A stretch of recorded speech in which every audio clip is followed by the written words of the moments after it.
सुबह की खबर शुरू करते बड़ी खबर के साथ। बीते दिन देर रात को बांदा में पोस्टमार्टम के बाद देर रात गाजीपुर पहुंचा मुख्तार अंसारी का शव और भारी लाल लश्कर के साथ मुख्तार अंसारी के घर पहुंचे डीएम, एसएसपी, आईजी रेंज। आज नमाज के बाद मुख्तार को दफन किया जाएगा, लेकिन इस बीच मुख्तार का परिवार लगातार सवाल उठा रहा है कि उनकी मौत नहीं हत्या हुई। परिवार और विपक्ष के सवाल उठाने के बाद मुख्तार की मौत की जांच के लिए कमेटी का गठन भी किया गया है।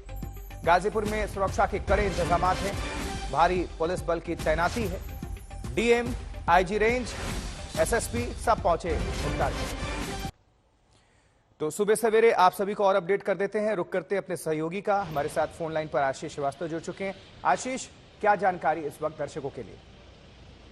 देखिए, देर रात जिस तरीके से शव पहुंचा था, पहले उसको लेकर काफी लोग वहां पर मौजूद थे और उसके बाद से ही लोगों में इस तरीके था कि वो देखना चाहते थे मुख्तार अंसारी को। हालांकि पुलिस फोर्स ने पूरा इंतजाम कर रखा था, वहां पर डीएम, एसएसपी, आईजी रेंज सभी पहुंच गए थे और इसके साथ वहां बैरिकेडिंग कर दी गई थी कुछ लिमिटेड लोगों को। सबसे खास बात बताऊं कि आपको जिस रास्ते से उनको जाना था उस रास्ते से ना ले जाकर एक दूसरे रास्ते से उनको घर के अंदर ले जाया गया, जिसकी वजह से काफी भीड़ को ये पता ही नहीं चल पाया कि वह किस रास्ते से अंदर जाएंगे।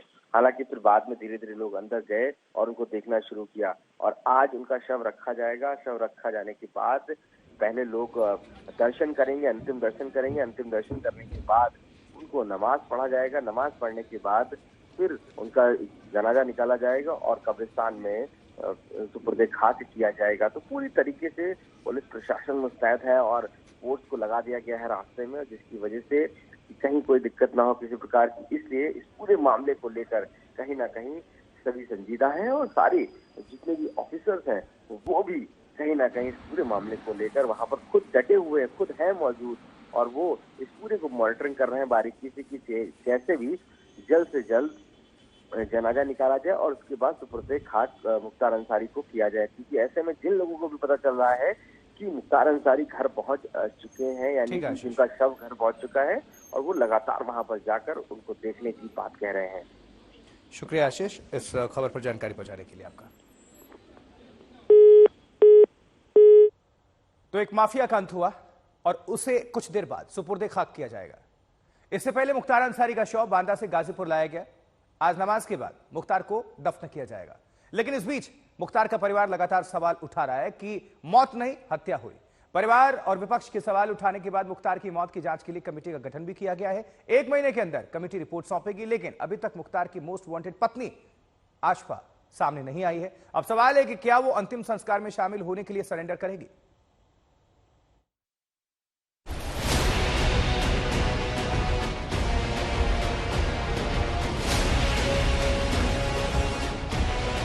दशकों तक जिस माफिया मुख्तार अंसारी की तूती बोलती थी, अब गाजीपुर में उसे सुपुर्दे खाक करने की तैयारी चल रही है। सुबह सुपुर्दे खाक होगा मुख्तार। कड़ी सुरक्षा, धारा 144 और घर पे लगा लोगों का तांता। गाजीपुर में कब्र का नाप लिया गया और उसके बाद मुख्तार का परिवार उसके अंतिम संस्कार की तैयारी में लग गया। अंतिम उसकी जो प्रक्रिया अपनाई जाएगी उसके लिए यहाँ पर तैयारियां की जा रही हैं। आप देख सकते हैं तस्वीरों में, ये वो जगह है जो कि अंसारी परिवार को मिली है यहाँ पर, और ये कब्रिस्तान यहीं पर मुख्तार अंसारी को सुपुर्दे खाक किया जाएगा। उसको लेकर के आप देखिए किस तरीके से उस पूरी जगह को जो है वो साफ किया जा रहा है, वहाँ पर तैयारियां की जा रही हैं। पुलिस ने गाजीपुर में सुरक्षा के मुकम्मल इंतजाम किए हैं। धारा 144 लागू। बांदा में 5 डॉक्टरों के पैनल ने मुख्तार अंसारी के शव का पोस्टमार्टम किया। खाने में धीमे जहर से मुख्तार की मौत के सियासी आरोपों के बीच तय नियमों के मुताबिक एक जांच कमेटी बन चुकी है, जो 1 महीने में मुख्तार अंसारी की मौत की न्यायिक जांच पूरी करके रिपोर्ट देगी। मुख्तार की मौत की जांच के लिए मजिस्ट्रियल जांच के आदेश भी दिए गए हैं। अपर जिला मजिस्ट्रेट राजेश कुमार को इस मौत की जांच सौंपी गई है। मुख्तार के बेटे उमर अंसारी ने बांदा के डीएम को चिट्ठी लिखकर दिल्ली के एम्स में पोस्टमार्टम कराने की मांग भी की।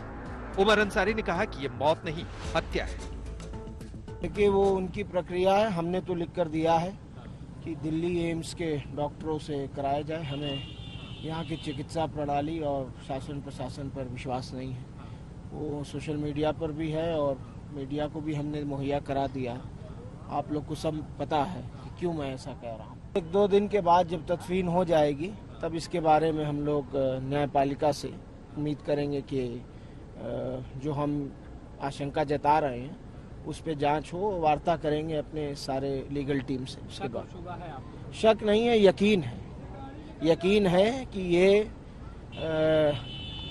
स्वाभाविक मौत नहीं, संयोजित हत्या है। बांदा में मुख्तार अंसारी की मौत के बाद से मऊ, गाजीपुर और आजमगढ़ समेत कई शहरों में पुलिस मार्च कर रही है, जिससे सूबे की कानून व्यवस्था में कोई खलल ना पड़े। जुम्मे की नमाज को और कल जो इंसिडेंट हुआ बांदा जेल में, उन सभी के दृष्टिगत पूरे प्रदेश में हाई अलर्ट घोषित किया गया था। कई जनपदों में एक्स्ट्रा फोर्स भेजी गई थी। पूर्व से भी इलेक्शन के कारण काफी फोर्स जनपदों में मौजूद है। सभी को हाई अलर्ट के साथ वार्ता के माध्यम से भी शांति व्यवस्था बनाए रखने हेतु निर्देशित किया गया था। पूरे प्रदेश में शांति कायम है, कहीं कोई समस्या नहीं हुई है और सभी जगह फोर्सेज अलर्ट पर हैं। जो एक्स्ट्रा फोर्सेज की डिप्लॉयमेंट थी वो भी की गई है। पुलिस ने पहले से ही सतर्कता बना लिया था, इसलिए आज पूरी तरह से शांति व्यवस्था कायम है। मुख्तार अंसारी के वकील ने बाराबंकी कोर्ट में एफआईआर दर्ज करने के लिए शिकायत की अर्जी दाखिल की है। अर्जी में उन्होंने लिखा है कि बांदा जेल प्रशासन के खिलाफ केस दर्ज किया जाए। प्रार्थना पत्र में लिखा है कि 21 मार्च को मुख्तार अंसारी ने कोर्ट में अर्जी दी थी कि उन्हें 19 मार्च को खाने में धीमा जहर दिया गया है। इसे मुख्तार अंसारी का मौत के समय का बयान मानकर मुकदमा दर्ज किया जाए। कोर्ट ने इस पर 4 अप्रैल की तारीख दी है। 19 मार्च को उनको रात में विषैला पदार्थ दिया गया था और एक प्रार्थना पत्र दिया गया था। उसको अब अदालत जो है मुख्तार अंसारी का डाइंग डिक्लेरेशन मान के उसके अनुसार कार्रवाई करे। नंबर 1। नंबर 2, आपके वहाँ CCTV फुटेज और जो वहाँ के गार्ड एम्प्लॉइज के कमर में आपके कैमरे लगे हुए थे, उनके रिकॉर्डिंग को भी सेव किया जाए। रात के 12 बजे, 1 बजे, 2 बजे कौन कौन से अधिकारी जाके उनको डिस्टर्ब करते थे, वो भी आपके गेट बुक और आपके CCTV कैमरे से किया जाए। मुख्तार को जेल में बेहोश होने के बाद बांदा मेडिकल कॉलेज में भर्ती कराया गया था, जहां उसकी मौत हो गई थी। बांदा जेल में मुख्तार अंसारी 10 दिन में 2 बार बेहोश हुआ था। परिवार वालों ने स्लो पॉइजन देने का आरोप लगाया और अब मौत के बाद जांच की बात कर रहे हैं। गाजीपुर से कैमरा पर्सन संजय सिंह के साथ आशीष श्रीवास्तव, आज तक। तो मुख्तार अंसारी उत्तर प्रदेश के पूर्वी हिस्से से निकलकर देश भर में अपने अपराध के दम पर चर्चित हुआ, वो नाम जिसके खिलाफ 60 से ज्यादा केसेस दर्ज हैं। हत्या के 8 मामले मुख्तार पर जेल में रहते ही लगे। जेल से गोलियां चलवाने वाला मुख्तार, जेल से सियासत और सिस्टम की नब्ज थामने वाले मुख्तार के दिल ने जेल के भीतर ही धड़कना बंद कर दिया। मुख्तार अंसारी की मौत हुई, आरोप लगने लगा कि धीमा जहर मुख्तार अंसारी को दिया गया, जिसने जान ली। इसकी जांच हो रही है।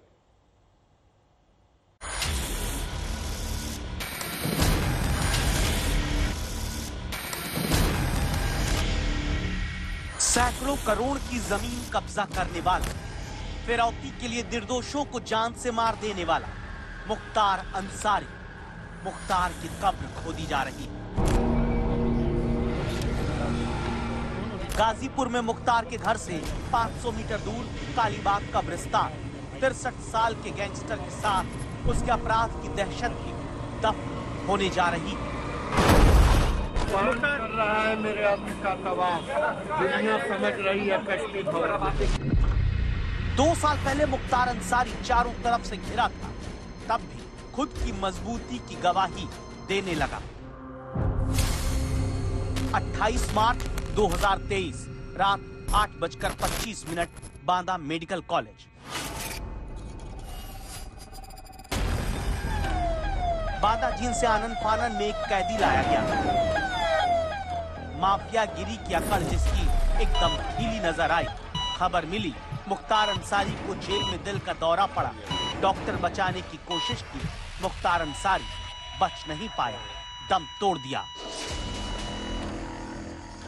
जिनको जहर दिया गया उन्होंने आरोप लगाया 19 मार्च को रात के खाने में उन्हें जहर दिया गया। इस तरह का विष मिला रहे हैं कि वो हमारे शरीर को उस जहर से काफी तकलीफ हो रही है। वो अपने खतरे का एहसास करके बताते रहे, लेकिन उस पर कोई ध्यान नहीं दिया गया। स्लो पॉइजनिंग के बाद उन्होंने कहा मेरी कभी भी हत्या हो सकती है, तो हत्या हो गई। अगर जेल में किसी की मृत्यु होती है तो उसकी जिम्मेदारी प्रशासनिक अधिकारी, जेल से लेकर के सरकार से लेकर सबकी जिम्मेदारी है। जब उनकी फैमिली कह रही है कि उनको स्लो पॉइजन दिया गया है, जिसकी वजह से उनकी मौत हुई है, सही तरीके से इंडिपेंडेंट इंक्वायरी हो। मुख्तार अंसारी की फैमिली लगातार कह रही थी कि जहर दिया जा रहा है, जहर दिया गया है, उन्हें शंका हो रही थी। क्या मुख्तार अंसारी की मौत धीमा जहर दिए जाने से हुई? बांदा जेल में इसी हफ्ते अस्पताल से सुरक्षित डिस्चार्ज होकर लौट चुके मुख्तार अंसारी के साथ आखिर गुरुवार रात ऐसा क्या हुआ कि उसे अचानक दिल का दौरा पड़ा? मुख्तार अंसारी की आखिरी हालत कैसी थी, इसकी जानकारी दो लोग देते हैं। अफजाल अंसारी मुख्तार के भाई, जो 26 मार्च को बांदा मेडिकल कॉलेज में मुख्तार को मिलकर देखकर लौटे, और खुद दूसरा मुख्तार अंसारी, जिसने बेटे उमर को डिस्चार्ज होने के बाद 26 मार्च की रात फोन कॉल पर बात की। दो चीजें जो देखने को मिली, एक तो ये कि चेहरे पे सूजन थी, ओठ मोटे मोटे फूल गए हैं, और वीकनेस उनको थी, काफी फूला हुआ था पेट और शरीर का बाकी अंग भी। डर गए, उन्हें एहसास ये होने लगा कि ये जो खाना हमने खाया था, ये इस खाने में कुछ न कुछ मिलाया गया था, जो विष के रूप में मेरे शरीर में प्रवेश कर गया है। मुख्तार अंसारी ने 26 मार्च की रात ही बेटे उमर को कॉल किया। अब उस बातचीत को सुनिए। जहर का सब असर है पापा, लेकिन अल्लाह बहुत बड़ा है। हम लोग पढ़ के दम कर रहे हैं आप बहुत जल्द सही हो जाएंगे इंशाल्लाह। किसी भी तरह हिम्मत करके पापा फोन कर लिया करिए रोज। आपकी आवाज सुन के जान में जान आ गई हम लोग के। हाँ बाबू,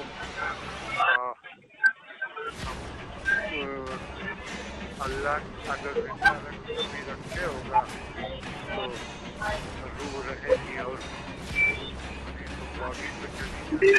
शक नहीं है, यकीन है कि ये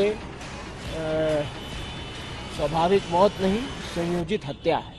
सच सबको पता चले इसलिए 5 डॉक्टर्स के पैनल ने मुख्तार अंसारी के शव का पोस्टमार्टम किया है। पोस्टमार्टम की पूरी वीडियोग्राफी मुख्तार के परिजनों के सामने की गई है। बांदा में मजिस्ट्रियल जांच के आदेश दिए गए हैं। साथ ही गरिमा सिंह की अगुवाई में 1 महीने के अंदर जांच की रिपोर्ट देने के भी आदेश हो चुके हैं। तो कौन था मुख्तार अंसारी? ऐसा क्या कर दिया था मुख्तार अंसारी ने कि उसके और उसके परिजनों के कहे पर भरोसा करने वालों की सियासत में होड़ मची हुई है? क्या मुख्तार अंसारी समाज सेवी था, या समाज सेवा के कुछ छींटों से अपने अपराध का कालिक छुपाने की कोशिश करने वाला एक गैंगस्टर था मुख्तार? क्या मुख्तार से जुड़े अल्पसंख्यक वोट बैंक को अपने साथ मिलाने की कोशिश में ही कभी मायावती, तो कभी मुलायम सिंह यादव, कभी अखिलेश यादव, कभी कांग्रेस वक्त वक्त पर उसे अपना संरक्षण देते रहे, जिसकी वजह से 1988 में पहली हत्या करने वाला मुख्तार, जिसे तुरंत सजा मिलनी चाहिए थी, वो विधायक बनता गया, घर से सांसद विधायक बनवाता रहा, 4 दशक तक अपराध करता रहा, सजा से दूर रहकर। आखिर क्यों? कल भी सब पर भारी था मैं, आज भी सब पर भारी हूँ। बच्चा बच्चा चीख रहा है, मैं मुख्तार अंसारी चीख रहा है, मैं मुख्तार अंसारी हूँ। मुख्तारवादी राजनीति का यही वो धीमा जहर है जो सियासत और अपराध के मेल जोल से घुलता रहा। जहां अभी के कांग्रेस सांसद और पुराने शायर इमरान प्रतापगढ़ी मुख्तार की शान में कसीदे पढ़ते दिखते। बच्चा बच्चा चीख रहा है, मैं मुख्तार अंसारी।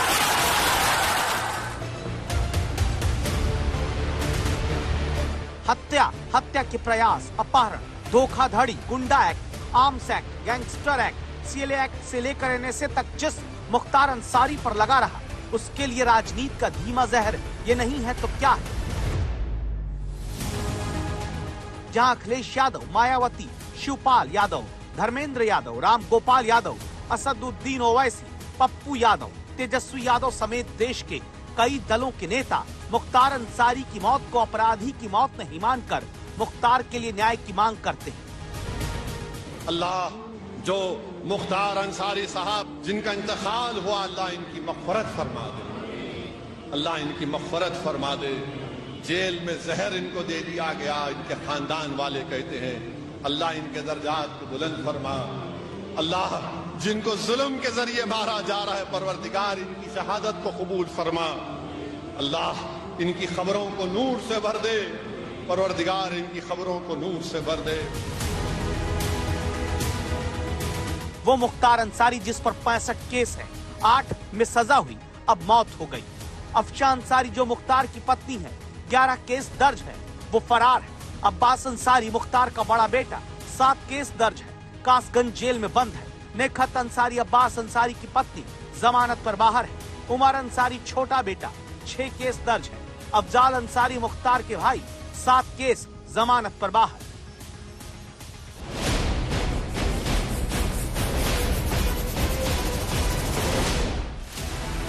एक 100 से ज्यादा केस जिस परिवार पर दर्ज है, उसमें ऐसा क्या है कि उत्तर प्रदेश की 2 बड़ी पार्टियां, मायावती की बीएसपी और अखिलेश यादव की समाजवादी पार्टी, मुख्तार और मुख्तार के परिवार के करीब दिखती रही।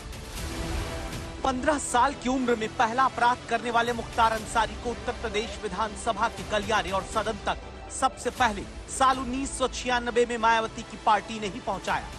आज वही मायावती मुख्तार अंसारी की मौत पर जताई जाती आशंकाओं पर उच्च स्तरीय जांच चाहती है, क्योंकि मुख्तार के जीवित रहते और मुख्तार की मौत के बाद मुख्तारवादी वोट में सियासी दिलचस्पी है।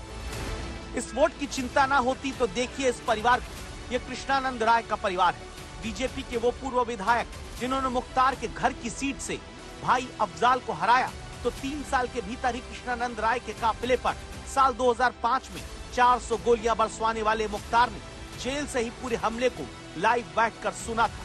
बीजेपी विधायक समेत 7 लोग मारे गए थे। पूरा पूर्वांचल थर्रा गया था और जेल से ही फोन पर जेल में ही बंद अभय सिंह से हुई मुख्तार की इस बात का जिक्र हर बार आता है।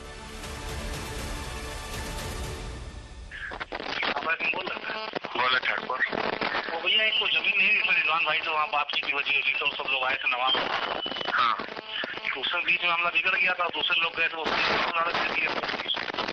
हाँ थोड़ा बदमाशी किया है, सब छोड़ो अभी यहाँ पर वो हो गया है, पता चला है, हल्ला हो रहा है कि गोली चल रही है मुन्ना बजरंगी और कृष्णानंद राय में। हाँ, ये सुनने में आया है। अच्छा, कहाँ पे? कृष्णानंद राय के गांव पर